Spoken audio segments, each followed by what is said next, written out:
पेनाफ्लेक्स यानी बिलबोर्ड कैसे डिजाइन किया जाता है, उसका साइज का तरीकेकार क्या है, कलर मोड कौन से रखने चाहिए और फाइल को एक्सपोर्ट करने का तरीकेकार क्या है, यानी जो फाइल हम प्रिंटिंग के लिए भेजते हैं वो किस फॉर्मेट का होना चाहिए। तो आज की ये वीडियो बिगिनर्स के लिए बहुत कारआमद होने वाली है, क्योंकि बिगिनर्स पेनाफ्लेक्स डिजाइन में बहुत सारी गलतियां करते हैं और आज की ये वीडियो देखने के बाद आप इन तमाम गलतियों को दूर कर लेंगे।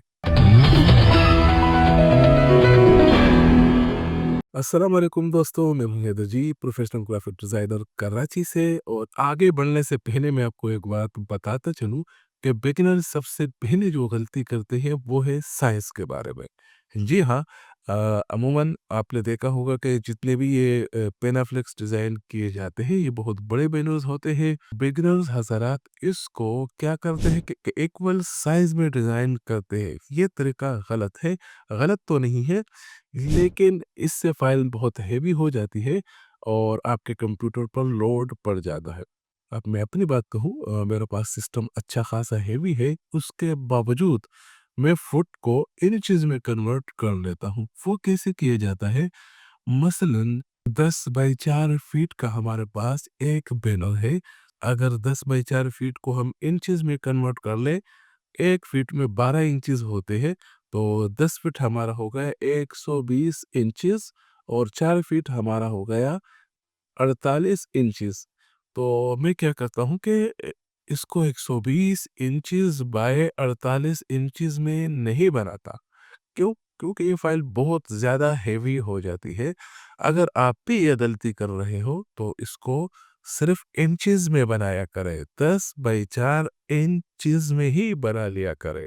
इससे आपकी फाइल हल्की-फुल्की रहेगी। यहाँ पर सवाल उठता है, अगर हम इसको छोटे साइज़ में बनाएँगे, जब हम इसे प्रिंट पर लगाएँगे तो यहाँ तो गड़बड़ हो जाएगी, ऐसा नहीं है। एक्सपोर्ट का तरीका भी मैं ट्यूटोरियल के आखिर में बता रहा हूँ, लेकिन उससे पहले आप एक और चीज़ समझ लें। मसलन 10 बाई 4 फीट है, इसको तो आपने 10 बाई 4 में कन्वर्ट कर लिया आसानी से।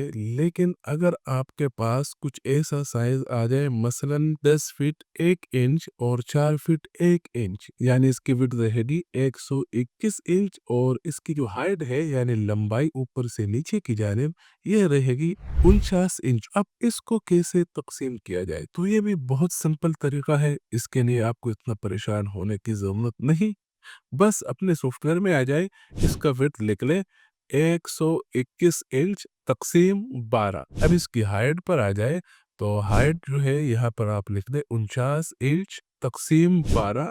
तो लो जी, इलस्ट्रेटर ने खुद ही आपके फीट को इंचेस में तब्दील कर लिया। उम्मीद करता हूँ कि साइज़ का कॉन्सेप्ट आपका क्लियर हो चुका होगा। अब यहाँ पर बात करते हैं कलर मोड का। आप सभी जानते होंगे कि प्रिंटिंग प्रोफाइल और मल्टीमीडिया प्रोफाइल के कलर्स में फ़र्क है। मल्टीमीडिया यानी स्क्रीन पर दिखाए जाने वाले कलर्स में RGB, red, green, blue colour चलता है, लेकिन प्रिंटिंग जॉब्स में हम CMYK यानी सियान, मजेंटा, येलो और ब्लैक का कलर मोड इस्तेमाल करते हैं। और इसकी वजह क्या है कि हमारे यहाँ आज भी ऑफसेट प्रिंटिंग यानी पेपर प्रिंटिंग का जितना भी काम है ये मैनुअल तरीके से की जाती है और इन्हीं कलर के प्लेट बनते हैं जिससे प्रिंटिंग प्रोसेस होती है। लेकिन पेनाफ्लेक्स की बात कर लूँ तो इसमें हमारे पास इख्तियार है। इसमें हम चाहे तो आरजीबी कलर इस्तेमाल कर लें या चाहे तो CMYK कलर का इंतखाब कर लें। इससे हमारे प्रिंटिंग पर कोई फ़र्क नहीं पड़ता। क्यों? क्योंकि पेनाफ्लेक्स जो है ये डिजिटल प्रिंटिंग है और डिजिटल प्रिंटिंग में आरजीबी का सपोर्ट भी शामिल होता है। इसी तरह अगर आप कोई कलर प्रिंट आउट करते हैं या डिजिटल प्रिंटिंग से आप अपने विजिटिंग कार्ड, फ्लायर्स या कोई भी XYZ प्रिंटिंग जॉब बनाते हो, तब भी वहाँ आप कोई भी मोड आप इस्तेमाल कर सकते हो, कोई हर्ज नहीं होता। तो मुख्तसर ये कि पैराफ्लेक्स में आप CMYK हो या आरजीबी दोनों मोड इस्तेमाल कर सकते हो। मैं पर्सनली आरजीबी मोड में ही पैराफ्लेक्स डिज़ाइन करता हूँ क्योंकि इसमें कलर थोड़े शार्प आ जाते हैं और इसके अलावा भी आरजीबी कलर मोड के कुछ फ़वाइद है जो हमें मुख्तलिफ जगहों पे काम आते हैं। तो इसीलिए मैं आरजीबी मोड ही इस्तेमाल करता हूँ। तो अब आगे बढ़ते हैं कि पैनाफ्लेक्स डिज़ाइन में मज़ीद क्या-क्या गलतियाँ की जाती है।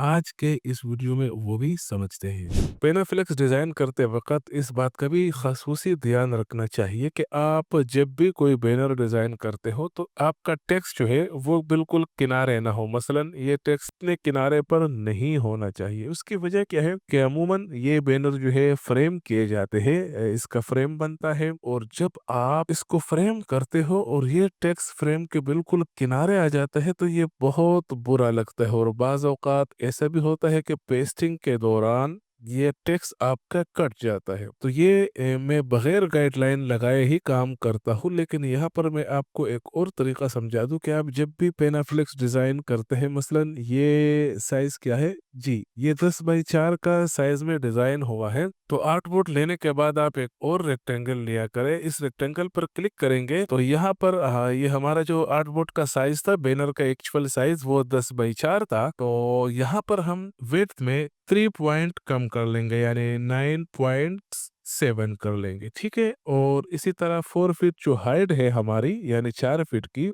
इसको हम 3.8 कर लेंगे। चाहो तो आप इसको भी 3.7 कर लो, 8 भी काफ़ी है, मैं फ़िलहाल इसको 3.8 रहने देता हूँ।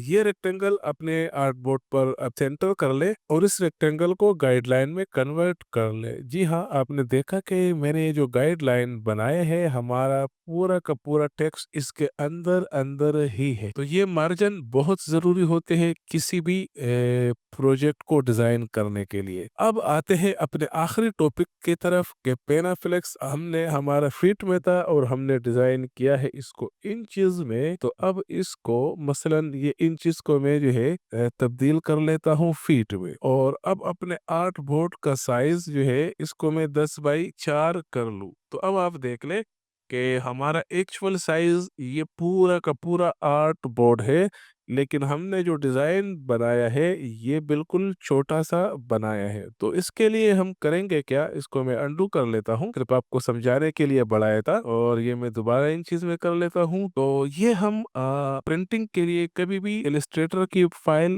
नहीं बेचते। इसकी कई वजूहात होती है, सबसे बड़ी वजह है प्राइवेसी, कि आपने जो डिज़ाइन बनाया है इसको अगर आप आगे प्रिंट के लिए बेचते हैं तो बेहतर ये है कि आप जेपीजी फाइल भेज दें। एक्सपोर्ट इस पर आ जाए, लोकेशन सेलेक्ट कर लें। अब मसलन ये है 10 बाई 4, मैं इस फाइल का नाम दे देता हूँ। कितने प्रिंट करने हैं ये भी साथ में लिख लेता हूँ। लोकेशन में डेस्कटॉप सेलेक्ट कर लूँगा और आर्टबोर्ड पर चेक लगा लूँगा और इसे मैं एक्सपोर्ट कर लूँगा। यहाँ पर इस डायलॉग बॉक्स में सारा गेम इसी में करना होता है कि आपने रिजोल्यूशन जो है ये आपने 800 देना है। 500 देंगे तब भी काम हो जाएगा, लेकिन 800 कर ले, ये ज़्यादा बेस्ट रहेगा। अच्छा, अगर ये आपको ना दिखे तो यहाँ पर ऑर्डर सेलेक्ट कर लिया करें। ऑर्डर जब सेलेक्ट कर लेंगे तो यहाँ पर आप फिर अपनी मर्जी के मुताबिक कोई भी रिजोल्यूशन दे सकते हो। इसको एक्सपोर्ट कर लें। तो इसका फ़ायदा क्या होगा कि अब जब ऑपरेटर आपके इस फाइल को जो मैंने एक्सपोर्ट किया है, ये मैं ओपन भी कर लेता हूँ, कि जब ऑपरेटर आपके इस फाइल को 10 बाई 4 फीट में लार्ज करेगा, यानी इंक्रीज करेगा, तो इसके पिक्सल जो है वो नहीं पटेंगे और आपके इस साइज की हद तक ये प्रिंट हो जाएगा और प्रिंटिंग में किसी किस्म की दुश्वारी भी पेश नहीं आएगी। याद रखें कि अगर रेजोल्यूशन कम होगा, 500 से भी ज़्यादा, मसलन 300, 200 या 150 रेजोल्यूशन आप कम रखेंगे तो ये पिक्सेलेट हो जाएगी फाइल। मसलन ये अब मैंने अपने हद से ज़्यादा बढ़ाई है फाइल, तो ये पिक्सेलेट हो रही है, हमारा टेक्स्ट जो है वो पट रहा है। तो रेजोल्यूशन आपने कम से कम 500 या ज़्यादा से ज़्यादा 800 रखनी है ताकि आपके फाइल में किसी किस्म का मसला न आए। तो उम्मीद करता हूँ कि बिलबोर्ड या पैनाफ्लेक्स डिज़ाइन से मुताल्लिक आपका कॉन्सेप्ट बिल्कुल क्लियर हो चुका होगा और किसी भी किस्म की कन्फ्यूजन आपको नहीं रहेगी। इसके बाद आप भरपूर एतमाद के साथ अपना पैनाफ्लेक्स डिज़ाइन करने के अहल हो चुके होंगे। तो मैं उम्मीद करता हूँ कि ये वीडियो आपको पसंद आई होगी और इसके साथ साथ आप इस वीडियो को अपने दोस्तों के साथ शेयर ज़रूर करेंगे और चैनल को अगर सब्सक्राइब नहीं किया तो इसे सब्सक्राइब भी करके मिलता हूँ दोस्तों आपके साथ अगली वीडियो में। तब तक के लिए इजाज़त चाहता हूँ। अल्लाह हाफ़िज़।